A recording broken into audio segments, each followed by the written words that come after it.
China happily accepts a foreign credit card, but Korea, even though I'm a Korean citizen and I live in Korea, and America and Korea are like this, they make it so difficult.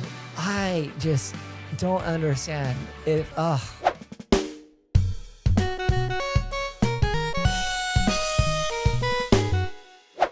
Yo, welcome beautiful people to the Lost and Local podcast. I'm Adam, a solo Korean citizen who grew up abroad and is now figuring out life. So join me today as I share stories and my honest perspective on what it means to be lost and local. Sadly, yes, for the first time, it's just me today. So sorry. Hannah's not here this particular week in this episode, but we did not want to miss out on our 23rd episode every Friday. So I am going solo today, but don't worry. I think I have plenty to chat about on my own. In fact, maybe it's safer for her not to be here for this one because I'm about ready to go off about technology in Korea as a Korean American. So kind of consider this like the I'm concerned corner with Adam on. So let's chop it up. So the first thing I want to talk about today is contactless payments. Okay. So for those who live in the States and maybe some other parts in the world too, Apple Pay is pretty ubiquitous. But here in South Korea, it's a whole different story. Now, when I moved here 7 years ago, the only thing that worked really was Samsung Pay, but it kind of had some caveats. Anyways, a couple years ago, probably around March of 2023, Apple Pay did start popping up at places of business in Korea, which was like a really awesome thing. However, it's been a super slow rollout. And if you come to South Korea, you will notice some places that will proudly state Apple Pay is accepted. Now, at most retailers that claim Apple Pay works, your US-based Apple Pay won't usually work. However, not all Apple Pay in Korea is equal. So for example, if you ride the subways, they have advertisements everywhere right now declaring Apple Pay now available. So I'm going to show you a video either to my left or right of the turnstiles at the subway that state Apple Pay works. But that is only half true. So sorry to tell you. While Apple Pay is available, technically, you have to pass two requirements that foreign tourists are not going to pass. Number one, you have to have a Korean-based Apple ID. Yes, I'll share more on that later. And number two, you have to have a specific card. So to start with, people only with the Hyundai credit cards will qualify to use Apple Pay through the subway. Now, there is talk of more banks coming on board, but that has not transpired yet. I think Shinhan and KB, if anyone has updated information, please feel free to share down below. But this basically means that no foreigners that have Apple Pay can use the subways, which is so frustrating. And a very large percentage of Koreans that don't have the Hyundai card specifically are unable to use Apple Pay on the subways. So the issue is that only about 10% of Korean retailers from March 2025 actually have NFC terminals that are needed to accept Apple Pay, anything that utilizes NFC. So that could be Apple Pay, Google Wallet, a Samsung Wallet, if it's based in USA. All these retailers rely on the kind of the old magnetic strip card readers. And to update it would cost them about, I kind of looked it up and ChatGPT said that each of the particular retailers, whether it's a mom and pop store or a larger chain, would have to pay about $138 to get their credit card system updated and upgraded. Since most of the customer base is Koreans, it's kind of short-sighted given the influx of the growing tourism, of course, due to K-pop, K-dramas, bringing so many foreigners into Korea. And retailers are actually losing out on sales. And I guess they don't really see the bigger picture. Now, the main merchant service providers and banks are holding on to their old ways of business. And it's really frustrating because Korea boasts how it's striving to welcome foreigners and they're trying to be a foreign friendly country. So let me give you an anecdotal experience. So one of the pain points of visiting countries is wanting to be able to utilize your foreign travel credit card and get those points. Yes, while you can use your foreign physical credit card at many places of business, not all the Korean merchant services will accept foreign credit cards. And this is beyond just what I'm talking about, the contactless payments aforementioned. Now, there are several places that will just decline your card. It could be restaurants, convenience stores, coffee shops, doctor's offices. I would give a rough guesstimation that maybe 10% of those businesses that you interact with trying to use your physical credit card in Korea will just state that your foreign credit card will not work. And I just think that's kind of crazy. So I don't know if it's the merchant services charging them a little bit more to accept foreign credit cards, but we are in the year 2025. Korea is exploding with tourism. Please, merchant services, please, retailers, get up to speed. Now, I've had the privilege, fortunately, to travel around Asia since I've been here for 7 years. So I've had the privilege of going to Japan, Hong Kong, Singapore, Vietnam, Thailand, and yes, even China. And all those countries make it very convenient to use your foreign credit card. I mean, even in China, I mean, maybe some of you are aware of it, but I did attach my foreign credit card to Alipay. It's an app in China, and it's kind of like Kakao in Korea. And once I applied my foreign credit card, not once did I even have to think about taking out a physical card, and I didn't have to take out any physical cash. Even though I did do some exchange for cash, I was able to use QR code Alipay everywhere in China and attach my foreign credit card. In a communist country, and a country that really doesn't favor Americans, and yet Korea makes it more difficult for their ally, America, or people from the States. It's just so mind-boggling. South Korea, seriously. At the moment, for example, you leave the air, if you fly into Incheon, which is outside of Seoul, it's where you fly mainly those who come into Korea will fly into the Incheon airport.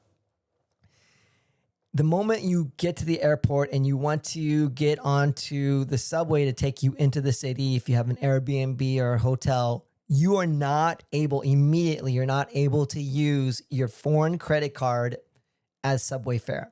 So, and you can't use contactless payments. Like, you can't even use Samsung Wallet if it's based in America. You can't use Google. You can't use Apple. You can't use your physical credit card. You have the only option that you have is to make sure you get Korean currency when you're at the airport or before you leave the country at your own bank, at your own country. It's so frustrating that you have to use physical cash to buy either like a T-Money card or to buy a physical little card that gets you through the subway. You still have to be archaic and take out cash. Oh, goodness gracious. Honestly, as a Korean citizen, don't take it the wrong way, but it's kind of embarrassing that I have to admit that this is such a situation going on in a country that is so far ahead technologically in so many ways. Yet behind all their neighboring countries in Asia, we are far behind. This is my little soapbox, I'm concerned corner rant. So not only is it really hard with contactless payments, but let's talk about online shopping. Say you come to Korea, you're here for a couple of weeks, or say you actually are a foreigner living in Korea for a year or whatever period of time, and you have heard about the great online shopping conveniences in Korea. Okay. So online shopping. One of the things is I am very proud of Korea that it's super convenient and online shopping is ubiquitous everywhere. Now, in the States, we do have the Amazon 2 day shipping, right? But that very idea of thinking of having to wait for 2 days in Korea for Koreans is whoa, that's like absurd. Because for Korea, we have coupon pay, which is kind of like the Amazon of Korea. We have the rocket delivery within coupon pay that basically promises either same day or next day delivery, boasting a 99.3 to 99.6% success delivery rate. Crazy. And coupon pay is obviously the main way, but then there's always other not coupon pay, coupon delivery, but there's eMart, there's Gmarket, there's many other retailers that will also deliver. Online shopping is actually pretty amazing, but you have to, as a foreigner, you have to establish a bank account and a domestic phone number. So if you're only here for a couple months and you're not going to do that, it's really difficult.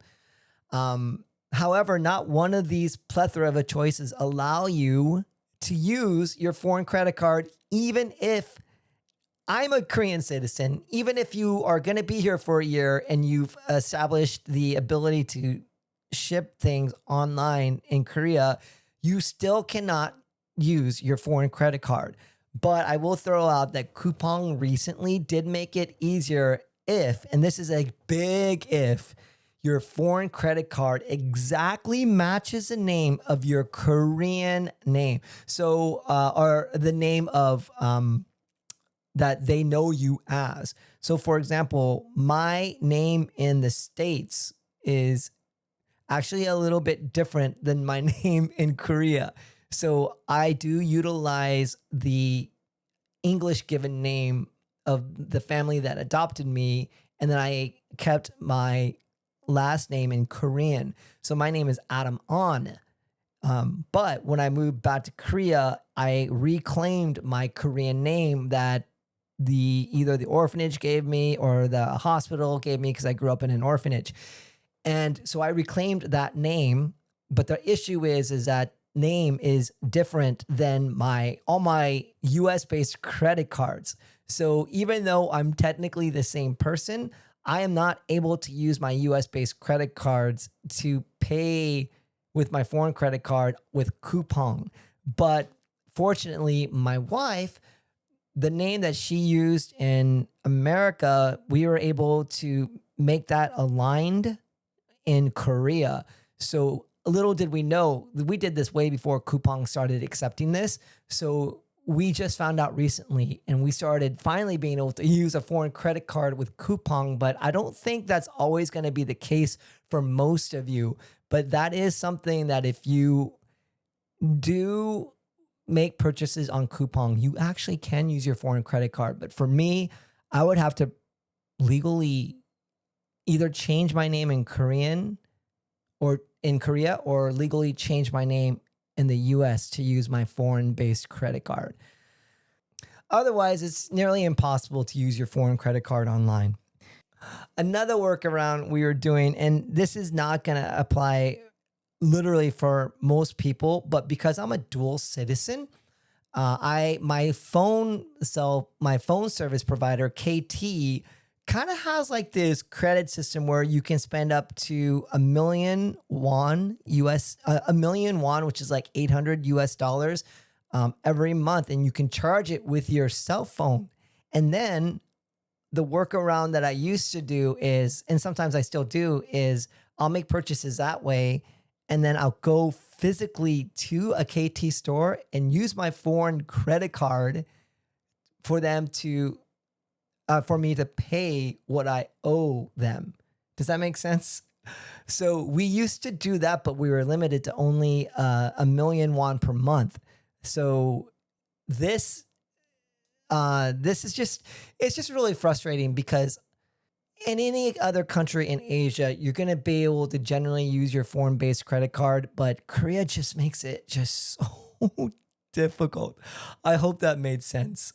Many of the websites. If you try to go onto Naver, which is like Korea's Google, if you try to go onto stores and make purchases online, they're going to require a Korean-based credit card or debit card. But we have found a little, and I mentioned this once before, but in one of our podcasts, but I did find a way to kind of circumvent that. So because I live in Seoul, it's a little bit easier. So let's say we want to purchase like a camera online, but they won't accept a foreign credit card. We'll ask if they have a brick and mortar location. Sometimes they do, sometimes they don't, but they do have like a warehouse. So we've asked if I can go physically to the store or the warehouse and pay them directly. And oftentimes I'm able to use a foreign credit card there and instead of have it shipped to me. It's just been a little workaround that I have found that does work. But it's interesting that all the Korean-based companies make it so difficult to use your foreign credit card. But if you utilize AliExpress or Temu, now they're both Chinese companies that do ship here in Korea. I am able to very easily use my foreign credit card to order things from AliExpress or from Temu, no problem. Of course, you do have to wait a bit and it doesn't come as fast, but I'm like, China happily accepts a foreign credit card, but Korea, even though I'm a Korean citizen and I live in Korea and America and Korea are like this, they make it so difficult. I just don't understand so frustrating. So yeah, that's my little rant on contactless payments and credit cards. If you all have your own thoughts, or maybe you want to correct me or you want to add something, please let us know down below. So another thing I want to talk about is transportation issues.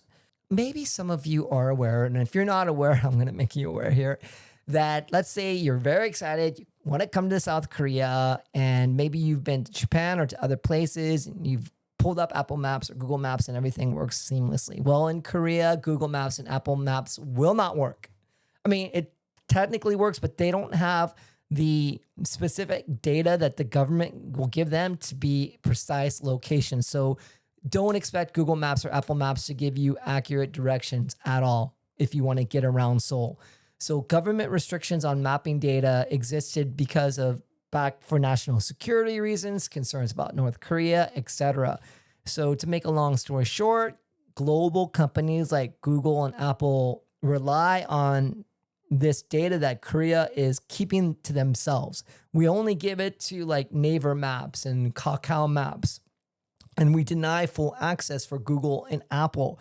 Now, the interesting thing is Google has applied for the ability to access this data so that for foreigners, especially coming to Korea, they can pull up Google Maps and seamlessly have precise directions to get around Korea. And we're supposed to be very foreign friendly, but that is not the case. Korea is continuing to push it out. This is the third time. I think they pushed it out to make a decision in October of 2025 soon, but I don't know. Apple also is trying to get into the mix and to see if Korea will give them the full access like they do with Naver and Kakao, but the Korean government keeps on just, there's people within the government that feel like they don't want to do that. I don't know if they're in cahoots with Naver or Kakao. While you can use Naver Maps and Kakao Maps, and I would say if you are a foreigner wanting to visit Korea, I would personally, anecdotally, my own experience is Naver Maps is more accurate and more user-friendly than Kakao Maps. Naver Maps, you can download the English-based version of Naver Maps, but it's still clunky. And it's difficult to search for a specific location.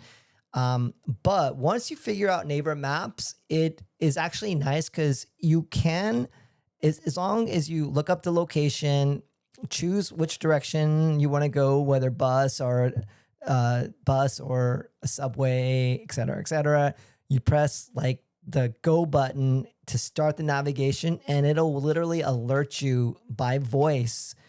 And it will prompt you to to go this direction. It'll, when you're on the subway, if you're 3 stops away, by the time you get to 1 stop away, it'll alert you that you're 1 stop away. Once you get to the location, it'll alert you, especially if you have Bluetooth headphones or like a smartwatch, it'll alert you, get off at this location. And the same thing works with buses too. So you don't have to constantly look at your phone. If you have headphones in, if you have a watch or you're paying attention on your phone, it'll alert you when the next bus stop that you need to get off at. So it's actually really convenient, but it would just make it so much easier if they just gave access to more foreign friendly apps like Google and Apple. So yes, it's kind of like this digital tug of war going on. But if Korea truly wants to be foreign friendly, man, let's get this done. Now, there are taxis, Kakao taxis, and there are taxis out there. And compared to the States, it is much cheaper and much more affordable to get in and around Seoul. Unfortunately, there are some bad stories, and the government's trying to crack down on it to where there's still some like nefarious taxi drivers that will try to upcharge foreigners. But it's more of the minority that's making a big noise about it. For the most part, you're going to get an honest taxi driver. Now, you can use Uber in Korea, but Uber is an app that the Korean taxi cab drivers will also use. So generally, if you do a hail riding service like Uber or Kakao taxis and you call a taxi on your phone to come and pick you up, the issue with this is that if the taxi cab driver has a question or tells you, I can't pick you up at this location, meet me here, they will call you or alert you. And if you don't speak Korean, you're kind of like, in a pickle. So I personally have never called Kakao Taxi on my own, but you can do it. And I think I don't know, maybe you can all let me know. I think there are some higher end taxis that are maybe English based to where the driver is an English speaker, but I don't think it's very common, but that is something maybe I should look into. But yeah, I generally never take taxis because taxis are, while they're more convenient, because the public transportation in Seoul is so robust, subways and buses will take you pretty much anywhere you want to go. The only issue with that is that Korea is not a 24/7 public transportation system. While they do have some exceptions on buses that will run throughout the night, the subways will close anywhere from like 11:30 to 12:30 in the morning, 11:30 at night to 12:30 in the morning. So for people who, I don't know, maybe you're a night owl or you're going out enjoying the city, if it's past that time and you don't make the subway in time, you will have to call a taxi. So yeah, but I don't do any of that stuff because I'm an old man. But yeah, I generally will always take public transportation, but I will also use the city bikes. But that's a whole different thing. I won't get into that. But the city bikes are really nice. They're really cheap anyway. I'll maybe talk about that later at some point.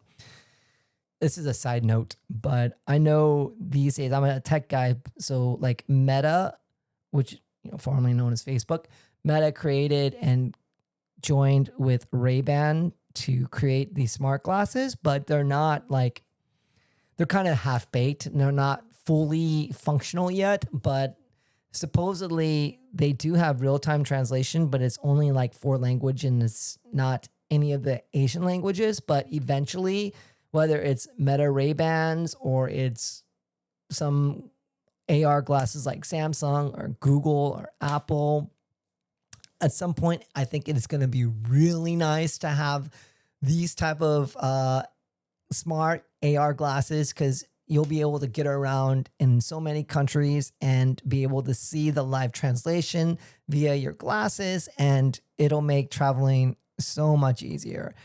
But yeah, that's a side note. All right. So before we close here, I've got 2 rants, one with Samsung, one with Apple. I'll start with Samsung. So I have a Google Android Pixel. Okay. and I have a Samsung Galaxy Watch 6, which is, somewhat of a newer watch.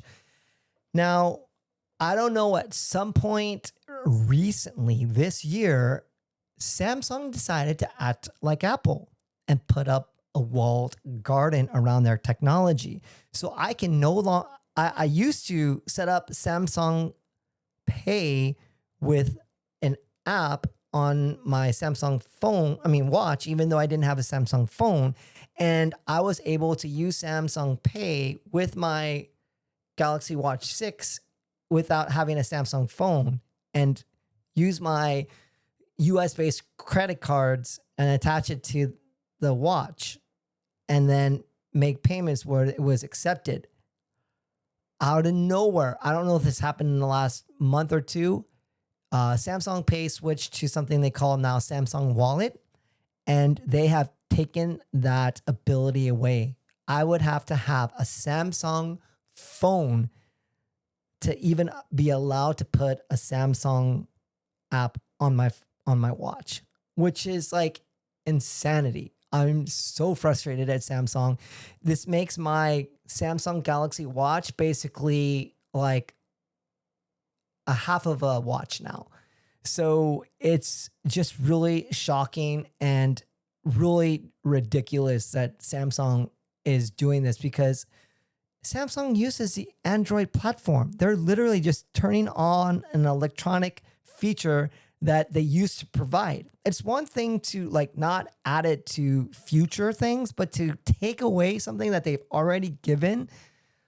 Dude, that is not cool. Man, I honestly was thinking about, because I have a 2-year-old Android phone and I have an old Apple iPhone 11. So I'm due to upgrade my phone, my next phone. And I was actually thinking about getting a Samsung phone. I was thinking about maybe like the Fold 7. And now with this like sketchy thing that Samsung is doing, I honestly am reconsidering. And as a Korean citizen, I am not happy about that. So I don't know what to do. But there is also, to be fair, I'm going to rant about Apple now. So, okay, especially for foreigners, this is actually really important stuff.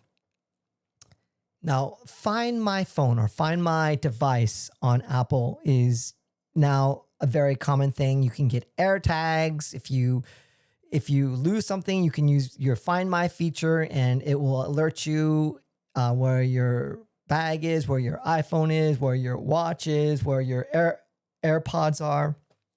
It's a really nice feature that Apple boasts. However, if you have a foreign-based Apple ID, which almost literally all foreigners will have, and you come to Korea and you lose your iPhone, or they misplace your luggage and you put an Apple AirTag in your luggage, you are not going to find it. You're going to try to do the Find My feature and it's not going to be found. Why? Because Apple in Korea requires a separate Apple ID. So this is an old iPhone. I actually have another old iPhone that's even older than this one, and I use it as my Korean Apple ID so that I can have my AirTags when I travel attached to my Korean Apple ID phone, and then I use my American-based Apple iPhone, and I have 4 AirTags so each of my bags when I travel will have 2 AirTags, 1 Korean-based AirTag, 1 US-based AirTag. That way, if it's lost somewhere in Korea, if it's lost somewhere in the States, I have both things covered. But be wary that if you do have come to Korea, you are not going to find your phone. In fact, a friend of mine from Portland, shout out Matthew, I don't know if you watch this, but he lost his phone and we couldn't find it because we tried to Find My because it's a US-based Apple ID. Yeah, not cool. I think at least what Apple should do, and I'm sure it's quite easy to do, but Apple being the walled garden that they are, you should be able to go into your Apple ID and simultaneously have both IDs signed in. That way, in a situation where you travel back and forth from different countries, like myself, especially as a dual citizen or a business traveler, you have one iPhone that you have your Apple ID and Korean ID. And that way you can then switch back and forth. For example, my Google Android phone, I can actually have both my Korean Google account and my US based Google account signed in at the same time, because there are some apps, Android apps that are Korean based Android apps that are not available on the Google App Store, the Play Store, if you are a US based Google account holder. So Google makes it very easy, but Apple or Android makes it very easy, but Apple does not. So that is that is something that you all should be wary of. Okay, so I think I'm done with my rants. I know I sound like Debbie Downer on this particular podcast, but I just needed to get it off my chest. And oftentimes Hannah and I don't have time to talk about too much of these type of technology rants. So it's good that Hannah wasn't here. We actually had issues with our setup last Saturday. We tried 3 times and just were not able to get it set up. So hopefully we can iron out the tech issues, and we'll have Hannah back next week. But yeah, thank you so much, you guys, for checking out our episode. If you've gotten this far, maybe comment down below whether you're an Apple or a Samsung or a Google or whatever. List your current phone that you have. That way I know you're a real one and you listen to the end. In the meantime, you all, thank you so much for checking out the Lost and Local podcast. And stay safe out there, y'all. Thank you so much. God bless. Peace.